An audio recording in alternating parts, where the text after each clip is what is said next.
Drama serial बस तेरा साथ हो का अगला एपिसोड बहुत ही इंटरेस्टिंग होने वाला है। कहानी एक नया और धमाकेदार मोड़ लेगी। अन्नस और अंसा का निकाह तो हो चुका है, लेकिन असल तूफान उस वक्त आएगा जब अन्नस ये सच्चाई लेकर मुरसलीन और शाजिया के सामने खड़ा हो जाएगा। शाजिया, जो अब तक अन्नस को मिस्कीन और यतीम समझकर उसका मजाक उड़ा रही थी, ये जानकर दंग रह जाएगी कि दादा जान का दिया हुआ आधा घर अब कानूनी तौर पर अंसा के नाम हो चुका है। शहरीन और शायन के पैरों तले से ज़मीनी निकल जाएगी। जिस लड़की पर उन्होंने झूठे इल्ज़ामात लगाए थे, वो अब उस घर की आधी मालकन बनकर वापस आ रही है। मुरसलीन खुद को बेबस महसूस करेगा क्योंकि उसने अन्नस को जज्बाती तौर पर ब्लैकमेल करके जायदाद से दस्तबरदार होने के लिए मना लिया था, लेकिन अब अन्नस के पास अंसा की हिफाजत की जिम्मेदारी है।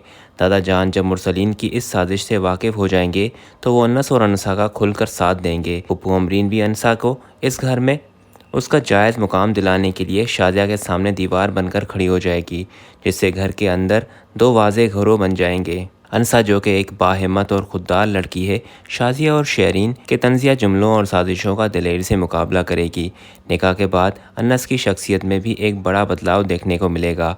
वो अंसा की नज़रों में ख़ुद को बहादुर साबित करने के लिए शायन के सामने सर उठाकर खड़ा होगा और बिजनेस में भी अपना हक मांगेगा। दोस्तों, पर निकाह के बाद अन्नस और अंसा का रिश्ता रवायती मियाँ बीवी जैसा नहीं होगा, बल्कि उसमें मोहब्बत से पहले एहतराम और एक दूसरे को समझने का दौर शुरू होगा। अंसा, जो अन्नस को हमेशा से एक कम हिम्मत और बुज़दिल इंसान समझती आई है, शुरू में इस रिश्ते को महज एक समझौता और हमदर्दी का नाम देगी।